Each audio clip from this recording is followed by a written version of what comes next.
Hey, this is Mike, and I just want to show you how easy it is to create your own graphics and images for your e-learning courses. And I really like this pictogram style, which is really just basic, simple representation of real objects. And unless you've been living under a rock somewhere, you've probably seen these types of images in infographics, tons of those that use these type of pictogram images. They're popular for use in explainer videos. Obviously, you've probably seen them on highway signs and airport signs and everything else like that. So they're really, really useful and super, super simple. Matter of fact, so simple that I would say anybody can create these. To show you how easy this is, I will recreate this. I'm just going to go and grab my circle tool here, put a circle there for the head. I'll go grab my rounded rectangle, size it about like that. Now with my arms and legs, I'm going to grab that same rounded rectangle, and I'm just going to take this little adjustment icon here and drag that as far as I can to the right, and that gives me that fully rounded shape on both edges. So now I'm just going to use my rotation handle here, rotate my arm for this side, and I'm going to make a copy. I'll rotate it around for the other side and get that positioned, and then I'm just going to make one more copy for the first leg, another copy for the second leg, and I'm going to just move those into position. One nice tip for that is you can use the arrow keys on your keyboard. Sometimes that's easier to get a little more precise placement, at least for me, than what it is to be able to get using the mouse. So once you get that just the way you like it there, that's a pretty quick and dirty version of that. Now I can fill those in, turn off the outlines if I want, and I've got a character there in less than 30 seconds.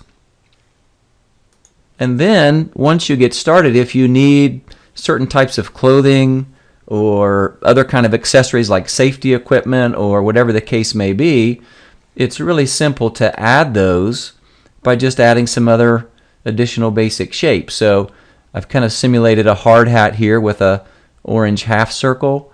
I've created a tie here. That's just a combination of triangles that are sized and rotated, and then when they put them all together, it sort of looks like a tie, right? So between the addition of other shapes and then adding in colors, you can kind of add some more richness and some more details very, very simply. Then once you get a little bit of practice, you can kind of add some additional shapes and you can pose these characters. So again, these are all just basic shapes inserted, rotated, and sized to get the effect that you're after. You can even get some pretty good detailed type images here.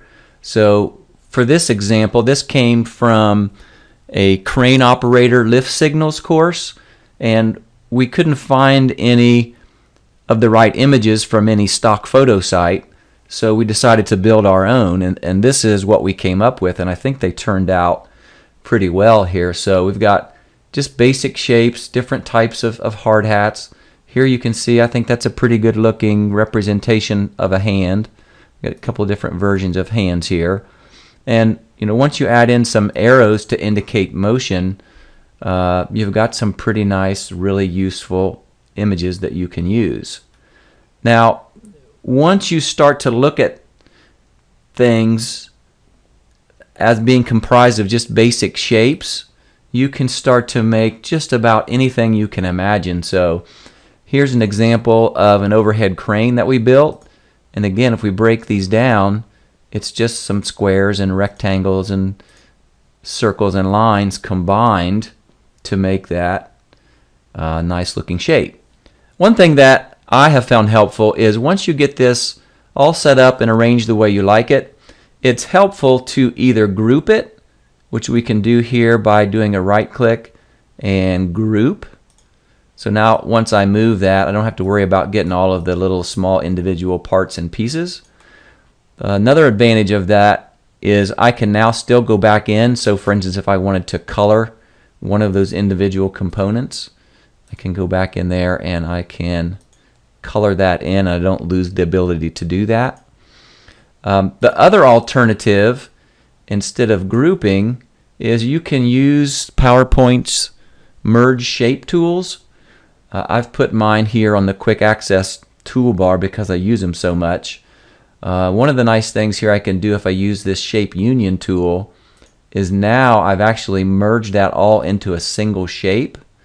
Now I can't go back in and individually edit or modify the individual parts, but what I can do is now I can treat this as if it's one whole complete shape. So if I give this, for instance, a gradient fill, notice it fills everything as one individual shape instead of a collection of multiple ones. So advantages to both of those approaches. The other thing you can do using those merge shape tools is you can not only merge them, but you can also subtract and combine them in different ways. So in this example, I will use the shape combine tool, and I've sort of done some subtracting out of where that shape was overlaid, and you can really do some really nice creative shape creation using those merge tools. Another great and helpful tip is once you get those things set up the way you like them, if you're going to reuse those especially, it's helpful to save them as a picture. So what I can do for that is I'm going to right click, I'll save it as a picture. Let's call this Safety Man. And now I can create a whole library of those that I can use in other courses or in other places anytime I want. And when I want to go grab one of those, I can just pull that in just like any other regular picture. And there you go, you're off to the races. The last thing, which is really helpful to get you, if you ever need some really unique shapes, so sometimes a circle and a square just doesn't quite cut it. So when you encounter those kinds of situations, what you can do is use the ability of PowerPoint to edit individual points on shapes. So I'm just going to right click on the shape and I can go to edit points. So now I can kind of move these around and get some really unique shapes. Or in the case of this little drinking fountain here, what I wanted to do was get that rounded edge on one side. So you can also add additional points or take points off, whatever the case may be, and then you can kind of move those and get a shape. And then I can also change what kind of a point that is. So I'm going to change that to a smooth point, and now I can kind of arrange, drag that around. You know, I've got some ability to adjust the curves, so really nice thing to be able to do that. And with those tools you can get that in just about any shape that you can imagine, and really simple thing to do right inside PowerPoint. So there you go. There's a few tips to hopefully help you create some images that you can use in your courses. They don't have to be complicated. As long as they can clearly communicate your message, they're good enough, and I hope that helps.